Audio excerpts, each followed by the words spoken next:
71-এ যারা জামাত ইসলামী ছিল বর্তমানে তারা জামাত ইসলামে নাই, আছে স্যার, অনেকে আছে একজনও নাই। আপনি নাম বলেন, স্যার। যে মানে যারা এখন ওটা নাম বলেন, আপনি নাম বলেন, একটা নাম বলেন যে এই নেতাটা। এই যে যাকে এই যে সদ্য 5 আগস্টের পরে যিনি ছাড়া পেয়েছেন, যিনি 71 সালে নেতা ছিলেন, আমার মনে হয়, আজহারুল ইসলাম। হ্যাঁ, আমার মনে হয় এই ধরনের কোনো নেতা আমি জানি না। আপনাকে এটা বলতে চাই, যেহেতু আপনি কথাটা উঠেছেন, এটা স্পষ্টভাবে বলা উচিত।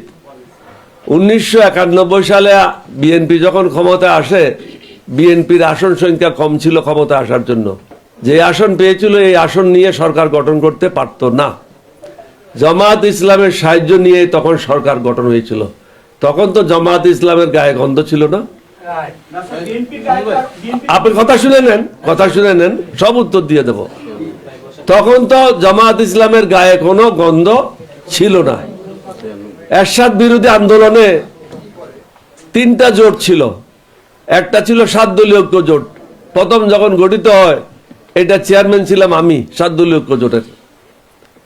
বিএনপির ছিল 14 দলীয় ঐক্য জোট, জামাত একটা আলাদা জোট। এই 3টা জোটের মধ্যে নিয়মিত মিটিং হতো। 3টা জোটে একসাথে মিলে এরশাদের বিরুদ্ধে আমরা আন্দোলন করেছি। তখন তো জামাতের গায়ের থেকে কোনো গন্ধ বাইরে নেই। তারপরে আসেন 1986 সালে আওয়ামী লীগ এবং জামাত মিলে এরশাদের সময় নির্বাচন অংশগ্রহণ করে তারা সংসদে গিয়েছিল। তখনও জামাতের গায়ে গন্ধ ছিল না। 91 সালে বিএনপি যখন সরকার গঠন করলো, তারা তখন পাক পবিত্র হয়ে গেল।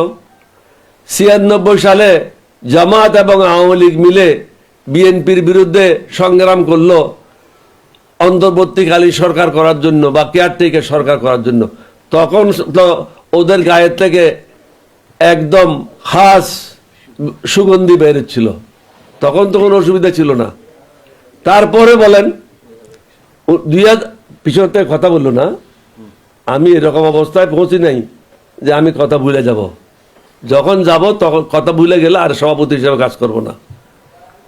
এখন আসেন 2001 সালে, এই যে রিদওয়ান আহমদ চলে গেল, রিদওয়ান আহমদের সাথে তো নিজামী সাহেব মন্ত্রী ছিল, মোজাহিদ সাহেব মন্ত্রী ছিল। তাদের বিরুদ্ধে কোনো দুর্নীতির অভিযোগ নাই। 18 বছর এক নাগারে বিএনপির সাথে তারা কাজ করেছে। 2018 সালে জামাতে ধানের শীষ নিয়ে নির্বাচন করেছে। তাহলে আওয়ামী লীগও তাদের সাথে কাজ করেছে, বিএনপিও কাজ করেছে। তখন যদি তাদের সুগন্ধি থাকে, আজকে দুর্গন্ধ আসলো কোত্থেকে? আসেন আমার ব্যাপারে কিছু কিছু